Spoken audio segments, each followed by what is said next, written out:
Assalamualaikum warahmatullahi wabarakatuh. Al-Fatihah. A'udzu billahi minasy syaithanir rajim. Bismillahirrahmanirrahim. Alhamdulillahi rabbil alamin. Ar-Rahmanir Rahim. Maliki yaumiddin. Iyyaka na'budu wa iyyaka nasta'in. Ihdinas siratal mustaqim. Siratal ladzina an'amta 'alaihim ghairil maghdubi 'alaihim waladdallin.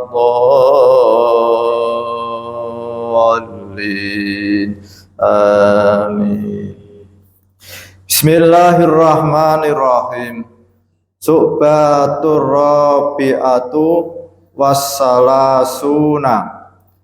Tegese cabang iman kan kaping 34. Iku ngreksa lisan saking barang kang ora wenang den ucapake lan setengah saking baguse wong Islam iku ninggal barang kang ora manfaat ing dalem dunyane lan akhirate.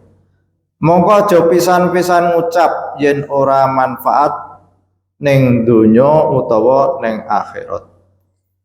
Lamun ora mengkono mongko becik menengo, aja caturan.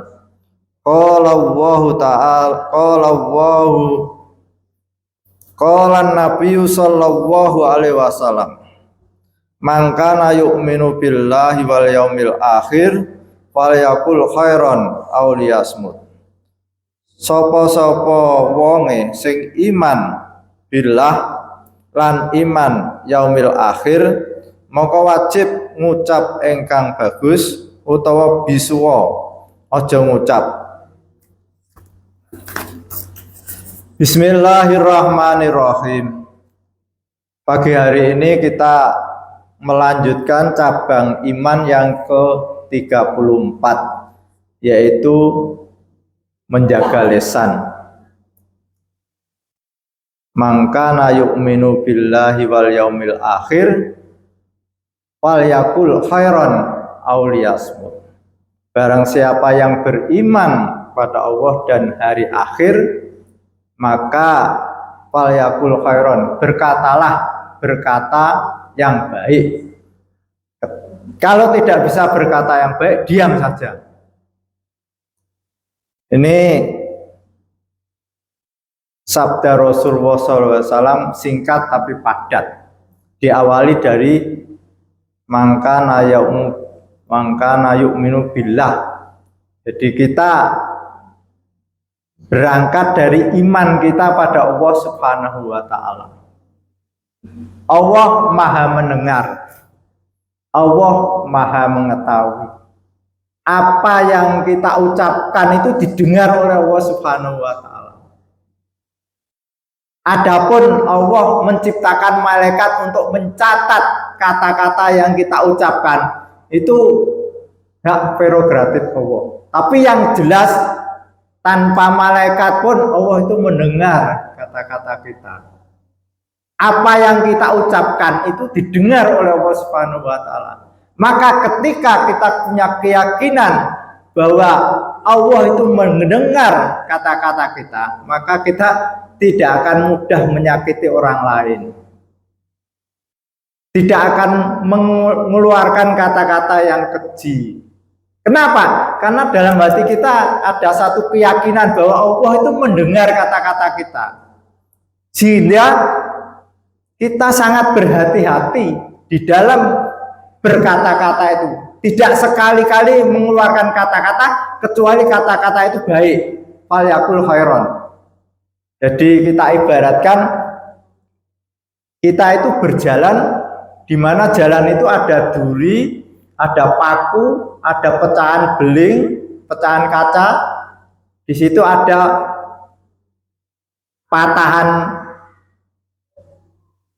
besi penuh dengan hal-hal yang menyakitkan.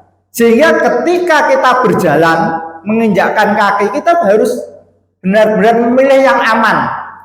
Misalkan di sebelah sini ada paku, kita hindari paku itu. Di sebelah sini ada potongan besi, kita hindari potongan besi. Di sini ada potongan kaca, kita hindari potongan kaca. Nah, itu gambaran ketika kita ingin berkata-kata, maka kita harus benar-benar berhati-hati. Seperti kita berjalan, di mana jalan itu penuh dengan duri, penuh dengan paku, penuh dengan pecahan kaca. Lalu pondasi akhlak seorang muslim itu yang pertama adalah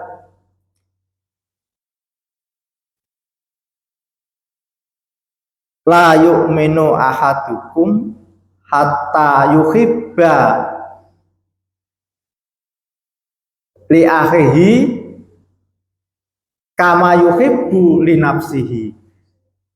Ini pondasi keimanan seorang muslim. Tidak sempurna iman seseorang itu kalau dia itu mencintai saudaranya seperti mencintai dirinya sendiri. Ini kunci atau kesempurnaan akhlak kita, kesempurnaan iman kita. Kita itu mencintai saudara kita sebagaimana mencintai diri kita sendiri. Ketika kita melihat tetangga bisa bangun rumah, alhamdulillah. Ini kunci keimanan kita. Jangan sampai ketika tetangga kita bangun rumah untuk ditkondi, jojo pinjam bank ya. Malah suudon. Ini kita tidak usah mengevaluasi, mengoreksi orang lain. Koreksi diri kita, iman kita. Ketika ada tetangga kita beli mobil baru, apakah kita itu merasa senang atau justru ada sesuatu yang tidak menyenangkan? Ini koreksi kita. Kenapa? Karena kesempurnaan iman seseorang itu adalah senang ketika saudaranya itu mendapat nikmat. Tetapi kalau di dalam hati kita kok ada saudara kita mendapat nikmat, justru ada rasa yang tidak senang, berarti dalam hati kita itu ada penyakit. Harus kita segera obati sebelum kita meninggal dunia. Ini yang pertama. Jadi yang pertama, ketika saudara kita mendapat nikmat, kita itu senang. Ada anaknya sukses, punya perusahaan, alhamdulillah. Ada orang beli tanah, alhamdulillah. Kita kembalikan pada diri, apakah kita sudah mampu melakukan seperti itu atau belum? Yang kedua, kesempurnaan iman kita itu, kesempurnaan akhlak seorang muslim itu selalu mendoakan orang lain dengan doa yang sebaik-baiknya. Melihat orang lain melakukan perbuatan maksiat, kita doakan, ya Allah, tetangga saya kok tiap hari judi online, semoga Engkau hentikan berhidayah, semoga akhir hayatnya husnul khotimah. Apakah kita sudah melakukan seperti itu? Ketika melihat tetangga kita belum mau datang ke masjid, kita doakan, ya Allah, tetangga saya Engkau beri kekuatan untuk bisa datang ke masjid. Doakan orang lain, jangan pelit. Kita hanya berdoa untuk diri kita sendiri, sementara orang lain tidak pernah kita doakan. Terutama saudara-saudara kita yang masih belum melakukan ketaatan terhadap Allah Subhanahu wa Ta'ala. Ketika melihat orang di pinggir jalan minta-minta, kita doakan, ya Allah, hambamu berikan kekuatan untuk bisa mandiri, tidak minta-minta. Betapa sedihnya kalau orang itu di tengah jalan panas kepanasan, hujan-kehujanan hanya untuk mempertahankan hidup. Nah, ini kita koreksi iman kita, sejauh mana kita mau mendoakan orang lain. Lalu yang ketiga, kita berusaha untuk menghindari perbuatan yang sia-sia, baik itu kata-kata maupun perbuatan. Sehingga kita benar-benar menghitung, kita dituntut untuk sebagai seorang pengusaha, setiap langkah harus ada nilai. Kita mengucapkan apa yang kita ucapkan itu harus ada nilai. Orang dagang kan begitu, setiap transaksi harus ada keuntungan, jangan sampai kita rugi. Begitu juga kita terhadap lisan kita, itu jangan sampai keluar kata-kata yang justru merugikan kita. Kenapa? Karena lisan kita ini bisa membawa kita kepada neraka dan juga bisa membawa kita ke surga. Lisan ini, ketika lisan itu banyak menyakiti orang, maka bisa jadi besok itu kita menjadi orang yang bangkrut.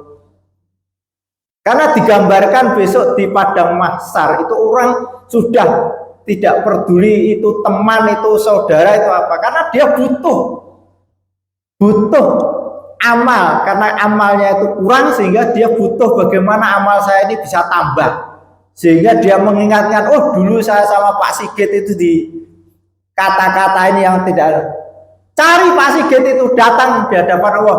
Allah, dulu saya sama Pak Sigit itu pernah dicaci maki, saya minta pengadilan di sini. Tanya Pak Sigit itu, benar Pak Sigit kamu pernah? Ya betul Pak. Ambil amal kebaikannya untuk orang.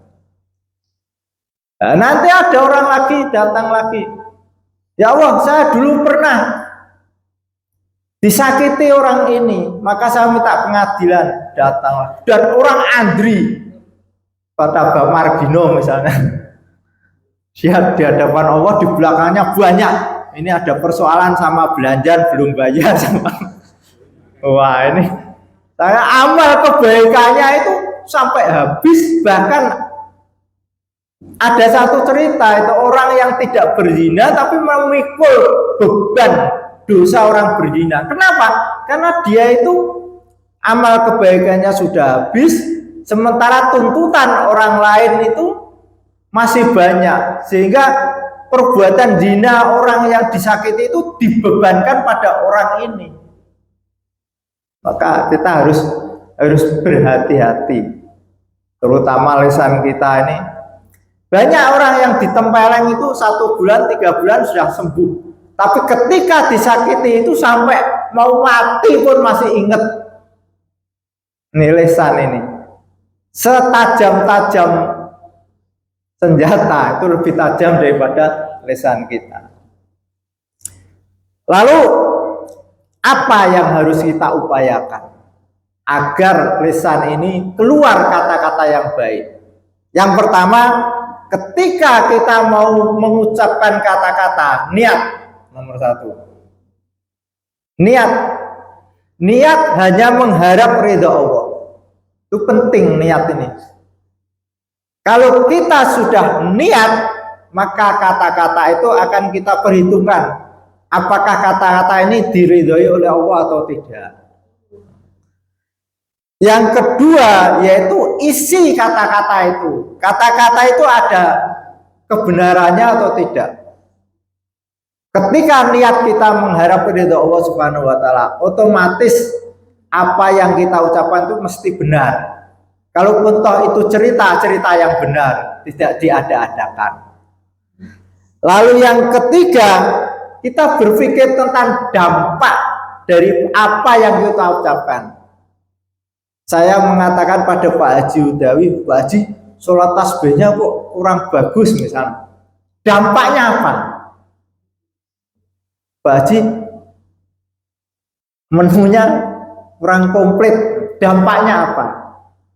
Karena dengan kata-kata itu Pak Haji Udawi akan berpikir, kamu urun apa? Misalkan seperti itu kan jadi persoalan. Al-Fatihah. A'udzubillahi minasyaitonir rajim. Bismillahirrahmanirrahim. Alhamdulillahirabbil alamin. Maliki yaumiddin. Iyyaka na'budu wa iyyaka nasta'in. Ihdinas siratal mustaqim. Siratal ladzina an'amta 'alaihim ghairil maghdubi 'alaihim waladdallin. Wassalamualaikum warahmatullahi wabarakatuh.